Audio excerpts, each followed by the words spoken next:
I'm going to start with making a shout out today before I start, to present about what is it that we'll be talking about today. There's a gent on Nanko Tembisa, all the way from Tembisa, goes by the name of Johannes. And what I just want to say is that, dude, I appreciate you 100.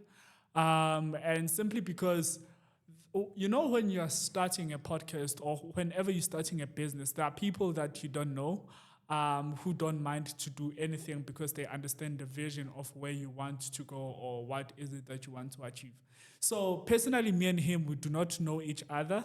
We met twice, and from then we started to talk, and I really appreciated what he was on about, which is what is bringing us to today's topic and the guest. Basically, he is the one who got me today's guest. I was like, dude, I have an opening, and here's what I'm thinking, youth unemployment. What's your thought around it? And then he said, say no less, I'm going to get you the guy. And he's pretty much a hustler, man. So if you need anything, to be done, and Okotembisa, shout out to Johannes, reach out to the guy, and the guy will give you what you need, from food to services, catering, is what his company does, So yeah, just shout out to that. But I want us to maybe navigate a bit more further, and let's see about today's topic, because we are living in South Africa where we are having a high, not just a high youth unemployment rate, but we are having a high unemployment rate on its own. Then we have the youth, which is also very, very high. On top of that, we are having the youth yet again who are graduating, but they do not know what is it that they want to do, because we go to school and we are taught just one thing. And then when we leave the university, when we leave the college, and then that's when we start to do self-discovering. You get that what you actually studied for is not what you want to do. Ladies and gentlemen, my name is IroC as per se, and welcome to the IroC Podcast. This is the intellectual relations of consciousness.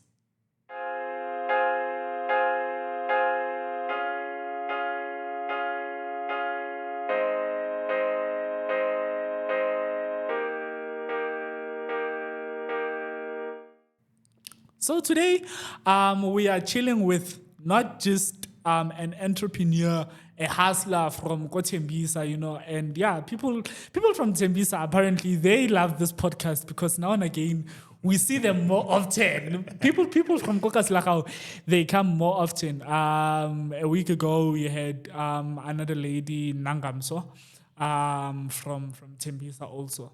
And it has been amazing, and from the bottom of my heart, I wanna send love and appreciation to Batubako Tembisa, because y'all keep doing what you're doing for the IroC Podcast, and I appreciate it.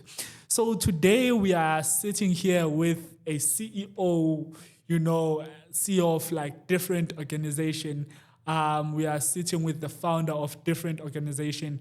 Some people call him the sales guru, an author, and a coach, an MC of different events, corporate, and also personal functions. So if you need him, tune in and you'll find out on what he's all about. But Siyabonga, welcome to the IroC Podcast. Hi, IroC, thank you for having me. Thanks, man. Much appreciated. So, there's a lot.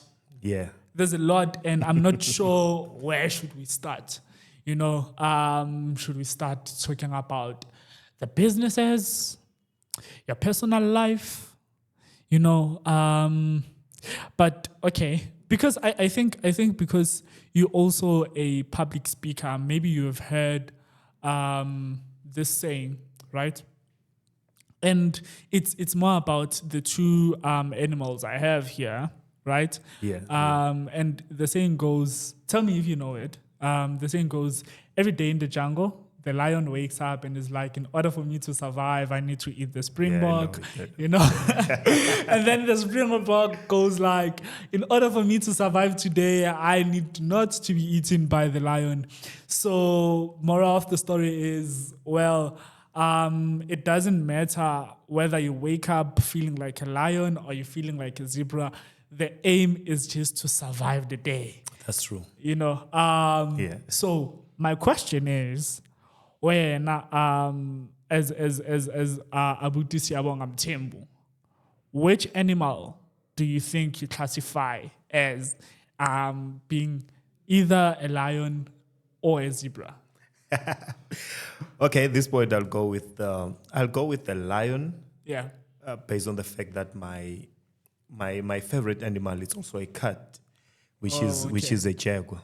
Okay. So a jaguar is a king of Amazon, and if you know, Amazon is the biggest, the largest jungle in the whole world. Yeah. So being the king of that jungle, it means you are endowed with that power. So yeah, I'd go with a lion.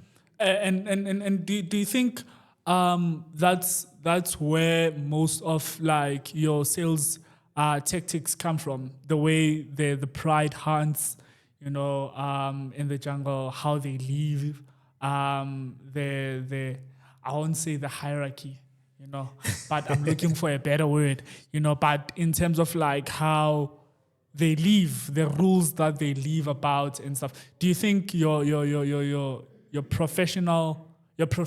professionalism, you know, that's where the lion comes into place, or the jaguar for this case? Yeah, so if you study a jaguar, you would see that a jaguar always move around alone. Okay, It doesn't move as a pack. sure. So it always moves alone. And when I'm in business, I refer to myself as a pathfinder. That is why I'm saying a pathfinder. A lot of people, most of the time, they'll try out something, and if it's not working, they just decide to let it go. Okay, But personally, I always believe that there's a better way of doing things. Sure. So I'm always looking for a path. I'm looking for a better way to do things in a certain way, in a way that it will benefit me. So the strength is in believing on something that I'm not seeing, but believing that, you know what, there is a way. oh, So hence I refer to myself as a pathfinder. Yeah. In a jaguar, you'll see a jaguar. A jaguar would be hunting, but it would be just moving slowly. That's what I love about cats. Cats in general, they've this authority. When they move, they command. yeah. So I go into a place and people will notice that this guy just entered. It's only today where I'm wearing jeans and There's a jaguar in the room. Yeah, there's a jaguar in the room, you know. Because when I go in, I want to be noticed first on how I dress, first Sure. on my attitude. My attitude is not that of a person who's prideful, but it's that of a person who's saying, I want to know about you. I want to connect with you. I want to hear. Yeah. So I think that's one thing that has been helping me, being curious, wanting to know, and believing that there is a way as a pathfinder. Yeah. Sure. Pathfinder. And I did bump into that somewhere on your socials, but we'll talk about that. Yeah. You know, topic for another day. Tell me, when did you realize that I have this thing of commanding attention when I enter a room? At school. So this one time, I've always been a creative person. Okay. I've always been creative. And I remember this one time, there's a teacher who came to class and she said, today we're doing unprepared speech. And she said, high school. and then she said that I turned Yeah. and I started talking with a friend. She noticed and she was irritated. Yeah. She was like, Siyabonga, you are first. I was like, oh, okay. I was not ready. No one was ready. It's unprepared. Unprepared, yeah. So I went, like as I was walking Yeah. between the chair that I was seated on and the chalkboard, I had to come up with something. Sure. So when I arrived there, I just went on to the board and I made this sound like, Okay. and I asked the class, what's that? One of my friends or classmates said, that's noise. And I was like, no, that's not noise. That is a sound of seconds. Seconds that form a minute that form an hour that forms a day. And I went on and I went on and I went on. Yeah. By the time I finished, the teacher was impressed. And she was like, I doubt there's one who's going to top this. Sure. And from there, I noticed that I was able to command that. And that was a day where I was like, in fact, I've been creative with many things. So I started looking back, and I was still young. I think I was in grade 10. But from that day, I never looked back. And I told myself that, you know what, on whatever situation, there's always a way. I'm a pathfinder. I'm going to find a way. Oh, man. Whenever there's a situation, I'm a pathfinder and I'm going to find a way. Sure. So tell us, man, high school, Tembisa, Masebenze. Yeah, and then from Tembisa, how did you get from Tembisa, Emasebenze, to where you are now, being an author and owning like companies? How did that come about? It started at home. At home, there are 2 shops. Okay. They've been there for quite some time. They're still there even now. So my dad has a tavern. Okay. And my mom has a tyke shop. Nice. With the challenge, Makula and so forth, she find a way. Like, she's still pushing Operating. even now. So nice. Much respect and resilience. We can see that she's persistent and she's doing. So from home, I learned about entrepreneurship. I learned about making sure that you give people value, because people are willing to pay for value. So I was exposed to the fact that people are willing to pay for value at a young age. So whenever I move around, I look at the value that I can add to people. I look at the value that I can add to the situation. Right. So there's always an opportunity. My eyes do not see challenges; they see opportunities. Wow. Yeah. Wow. And is also a way to say how you become a pathfinder in that situation, in terms of like how you are able to navigate around. Yeah. And then tell me that when it comes to youth, and the unemployment and the rate which is like very high, we are having youth that are graduating but they are not able to find jobs, right? Yeah. And over the years, doing my own research, I was intrigued by 2 things, right? There are people who go to schools for the educational purposes of it, and then there are people who go to school for the certification part of it. Take us through that. So there's a friend. Oh man, this is embarrassing. I call him a friend, but I call him a friend because we once shared a stage, and as he spoke, I was like, whoa. He said, there's a difference for a black person and a white person going to varsity. Black people go to varsity to acquire a certificate. Sure. While the other race goes to school to acquire a network. There's a code that says your network determines your net worth. Sure. Now, when those white people, if it's a white person, white child going to varsity, and they're from a disadvantaged family, when they get there, they make sure that the people that they become friends with are children of like the CEOs, people who are big. Sure. By the time they finish school, he knows that job is secured. He knows that these people that I was going with, one of them can inherit a company, and I'm going to get a job there. Sure. You see? So when we go to school, we go in for the certification while they go for network. That's the difference between us and them. So now, at this point, this is a proof enough that a lot of graduates, when they are white, they immediately get employment. But when they are black, it becomes a problem because you have a certificate, you have a degree, but you cannot do anything. So with us, we are conditioned, even from home, we are conditioned to look for employment. Imagine if 4 people, or let's say 5, with different qualifications would team up. One has a background in HR. One has a background in public relations. One has a background in marketing, accounting. Yeah.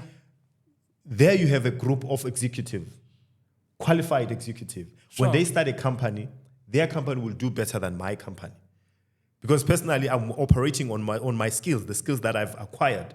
But with them, they've learned this thing. Now it's time to take what they have learned and do it practically. When they do it practically, they have higher chances, because when you learn and having an opportunity of implementing what you learned, even from professionals. Okay. Yeah, that's the difference. Wow, man. And tell me, so it's not per se our race, Because most of us, we believe ukuthi, like, they only hire maybe like the whites, because like there's like a racial play in it. It's a network issue. It's a network issue, If you're a black guy, you go to school and you decide to have a network. You decide to have a network of whites. When they want someone, they come to you because you're part of their network. And there's nothing to do with color. The thing is, with that network, you are a sellout. You've sold out, you're a coconut. There's like all these like names that we call people who are networking outside of like our township. And there's also a thing of like when we are like people in the township, right? When I am here on this podcast and I'm trying to pull Siyabonga to say, Siyabonga zwakala, come, let's do this podcasting thing.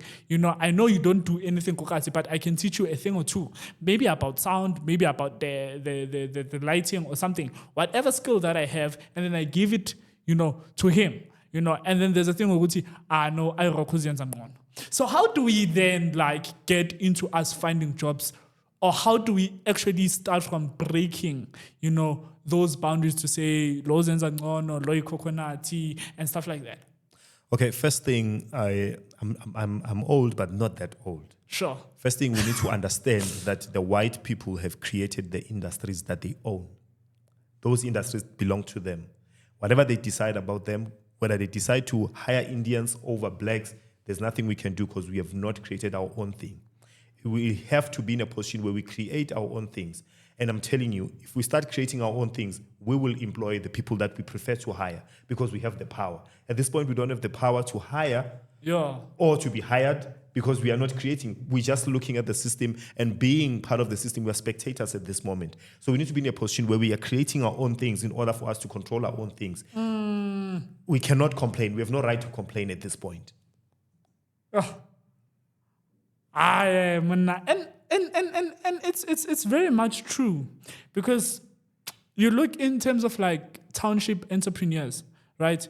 You get 3 guys who are owning like or doing the same business, on the very same street, like next door to each other, like. And for me, tell me if I'm wrong. Yeah. If I find there are guys like with like different car wash, and I'm like supposed to take a car like to the car wash, I'd rather go for someone else somewhere, because I give a car with like the 3 gents to be like, IroC, like the translate yas ukuthi bamthumi ukuthi ayilethela yena sekayisele. Exactly.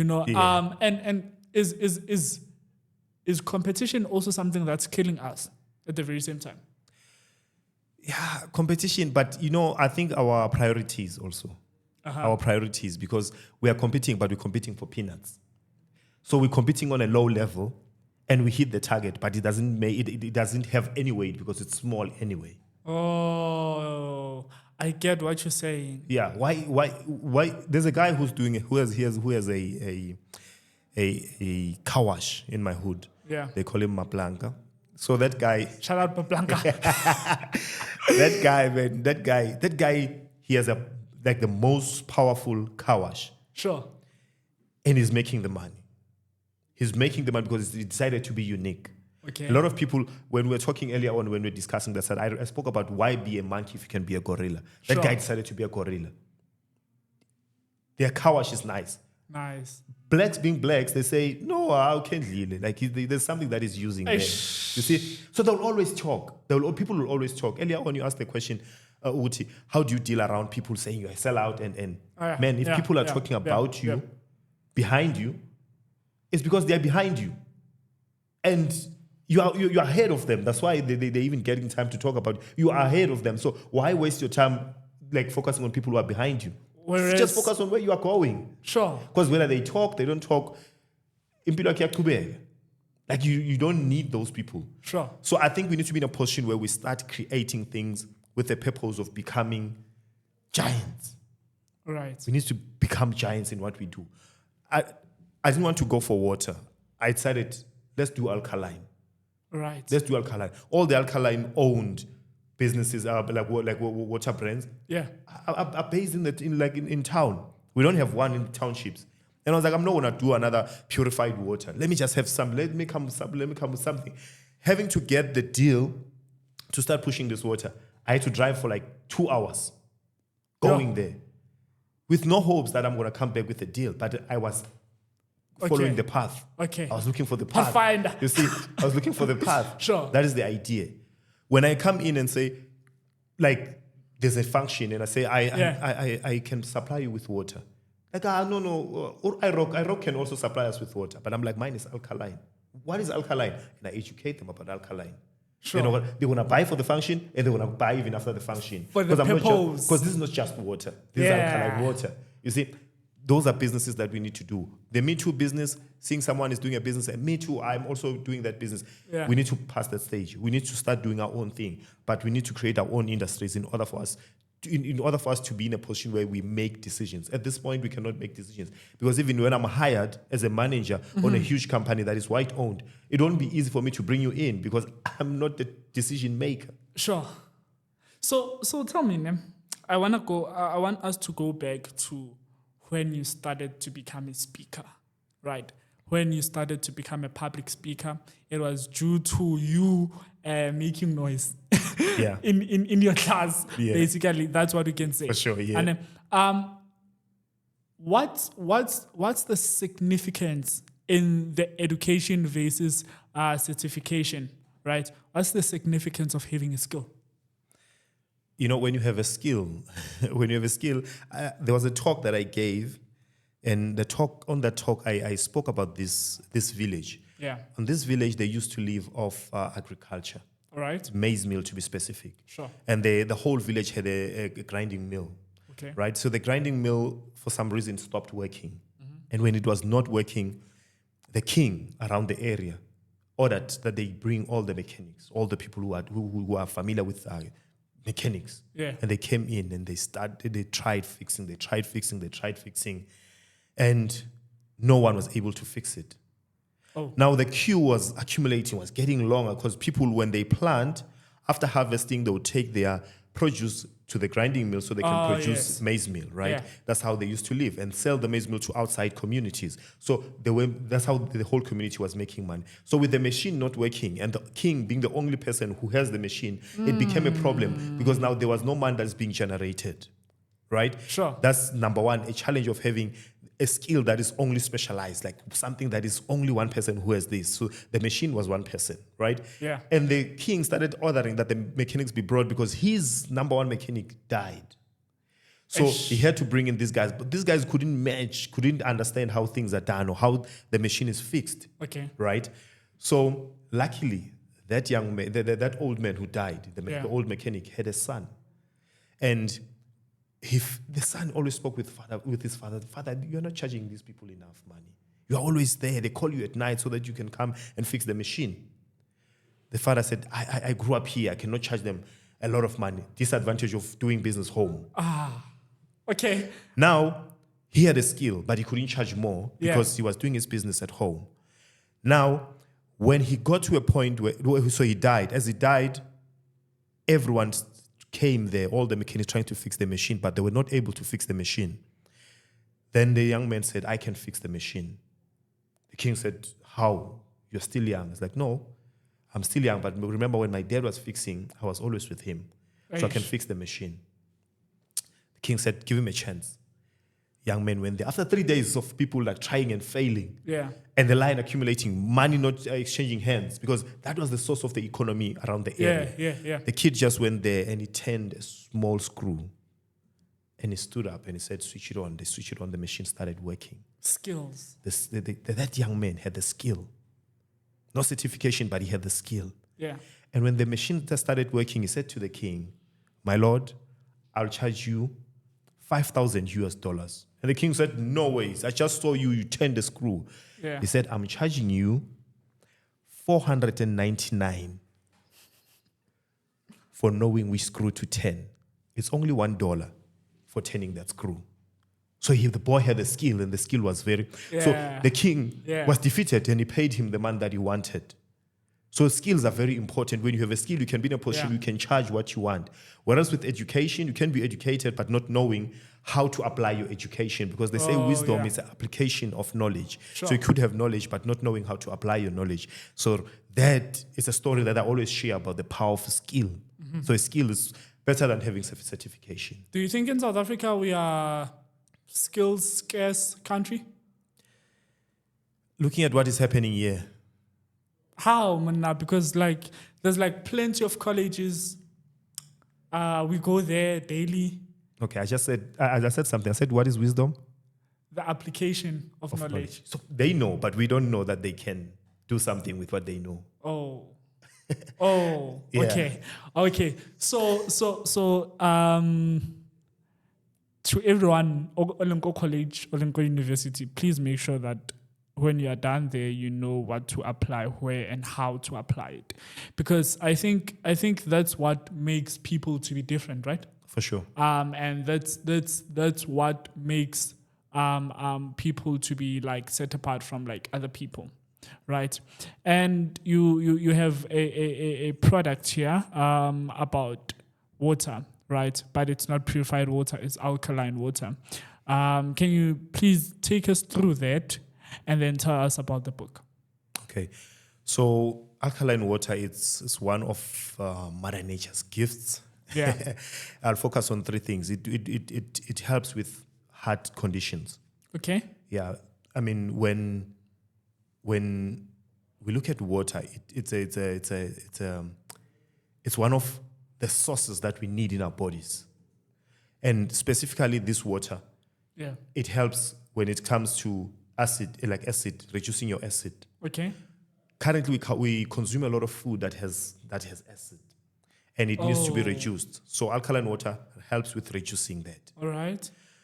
The function of our heartbeats, this water does assist with that. Cleansing the blood clots, Yeah. it also assists with that. So there are a lot of things that you can find from alkaline water. For now, I just want to cover those. And and we have made sure that we create even other products. We're the first company, as far as I know, as we did our research, to do 100% juice that has alkaline water. Wow, nice, man. So it's no longer juice now. We're not doing just juice. We're doing something that is going to be beneficial Alkaline to people. juice. Exactly. Nice, man. So we have alkaline juice, both for sport and 100% juice. Okay.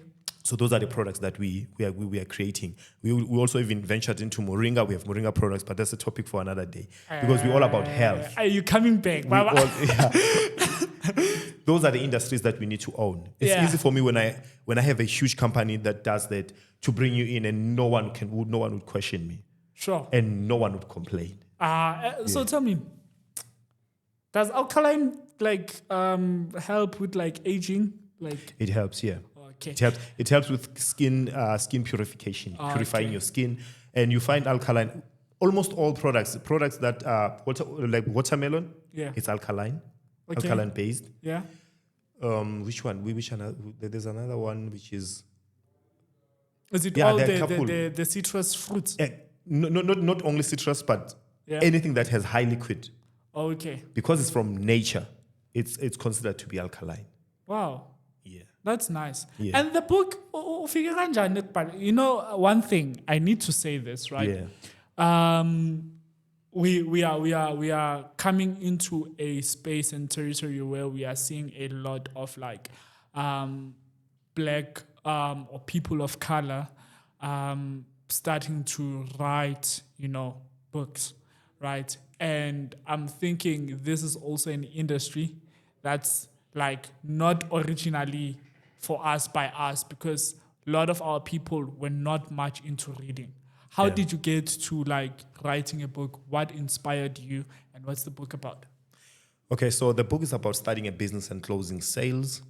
Personally, I'm very strong when it comes to sales. He's a sales guru. So sales, you know, I've started over 20 businesses, and most of these businesses were started on the fact that I looked at something that I looked at things that people came with, and I was motivated, and I came up with ideas of how to sell it. Sure. So I would come up with an idea on the spot.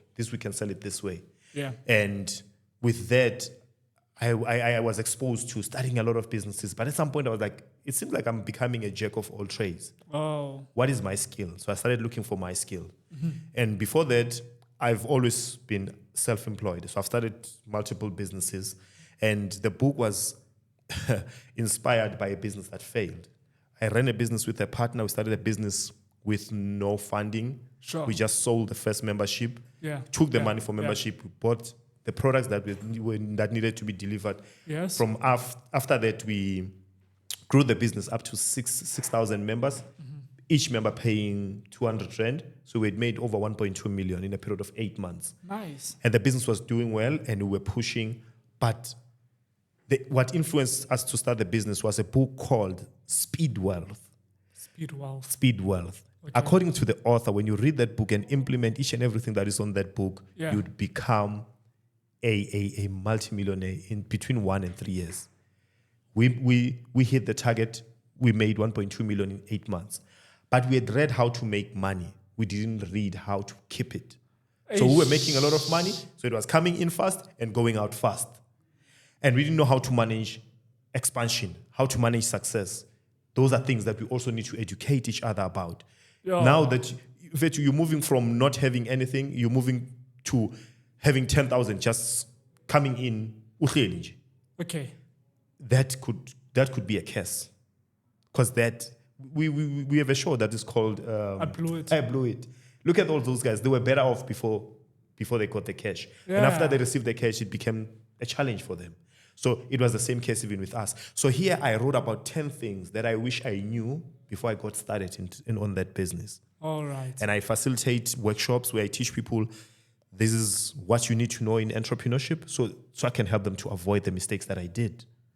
Okay. And on sales, it's me pouring out knowledge on my experience on how I've been able to do sales and how I've been able to grow in the space. That's nice, man. That's nice. It's just so unfortunate that a business that made a turnover of like more than 1.2 mil just failed. It failed, man. Like, I mean, there's a guy, I think he has passed on, he's called Miles Monroe.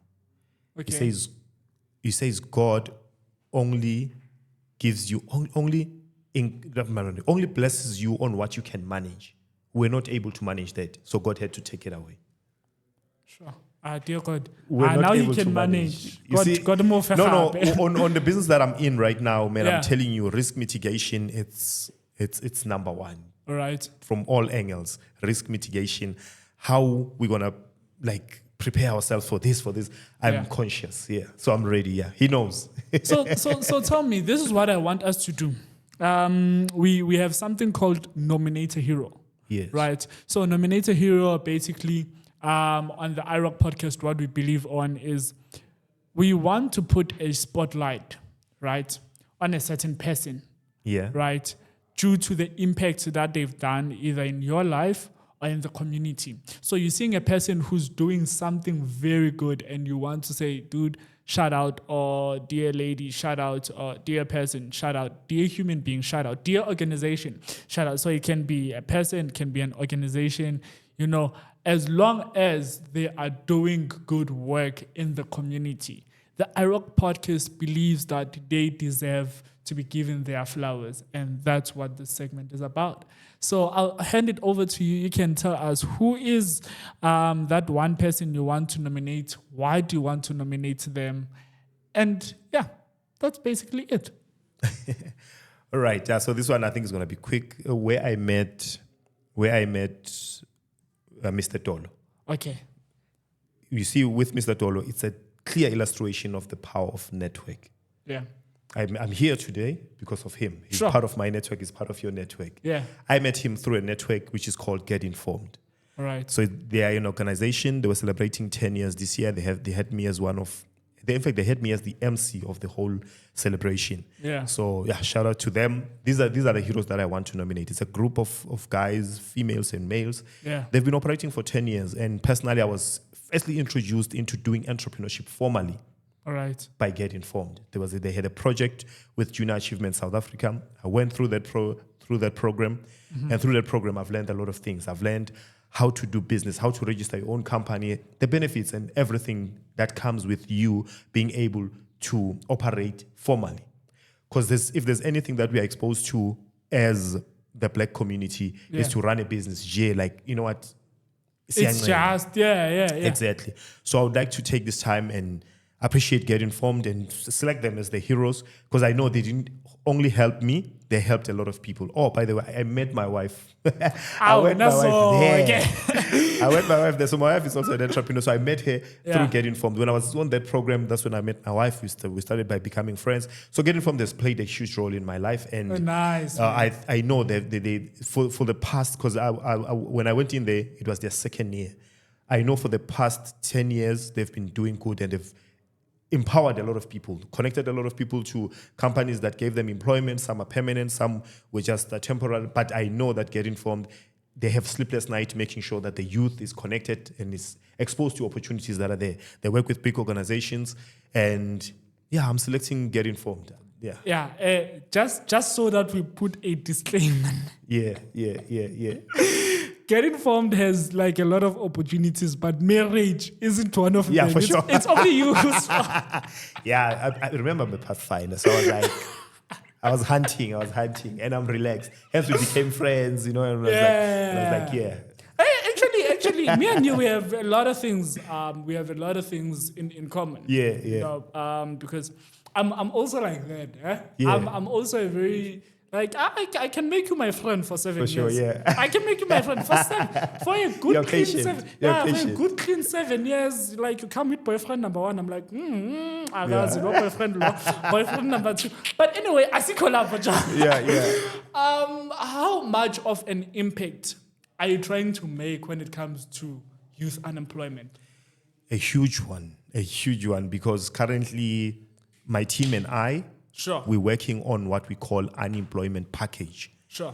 So the unemployment package, it resulted on what we saw when we were looking for people to work for our company. Yeah. Because currently I'm establishing a sales office that will house black-owned products. Oh, nice. And we're also creating an online store that will be selling black-owned products.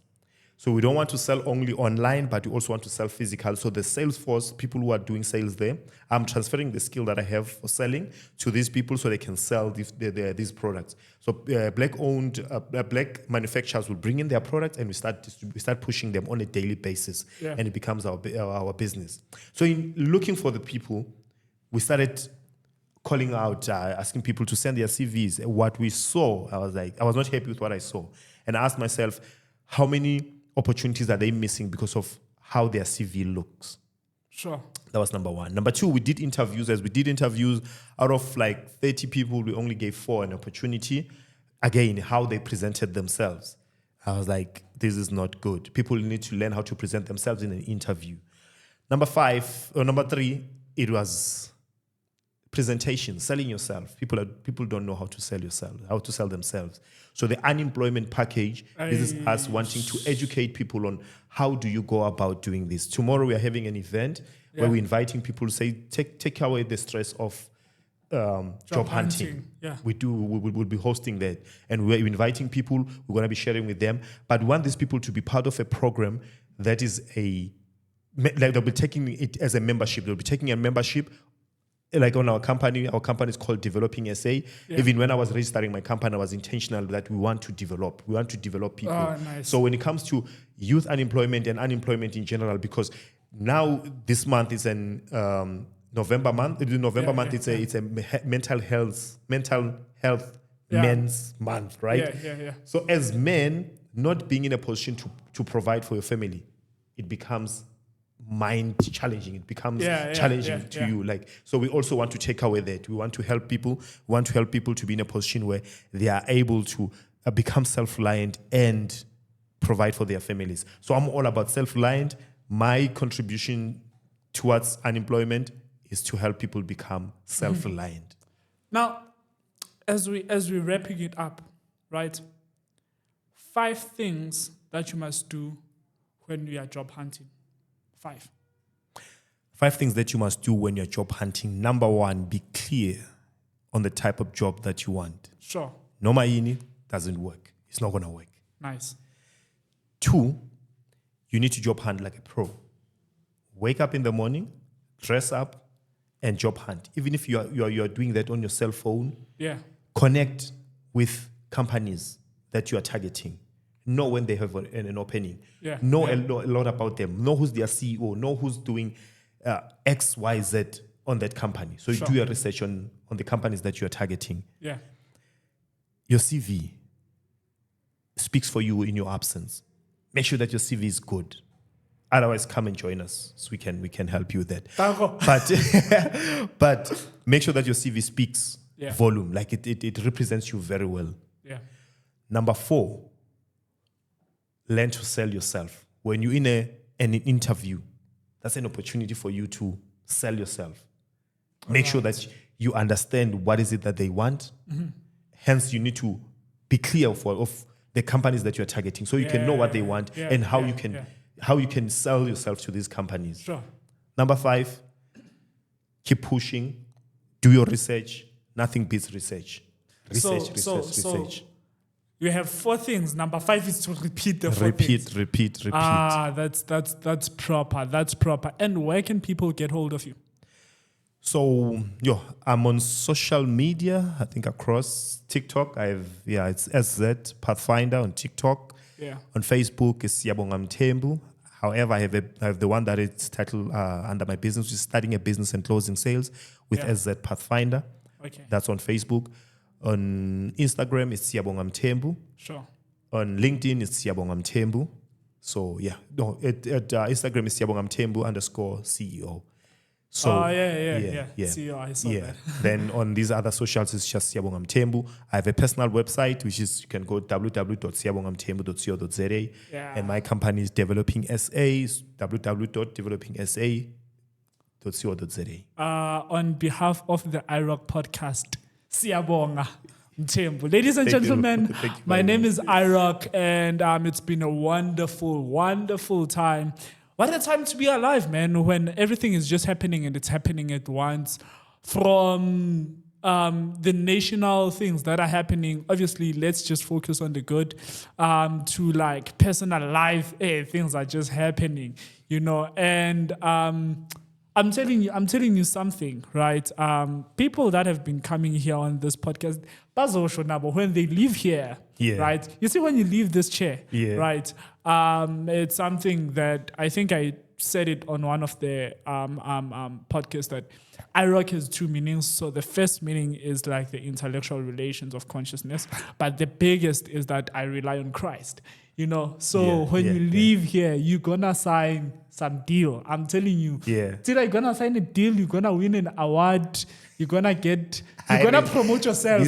I think this is where I say I receive, right?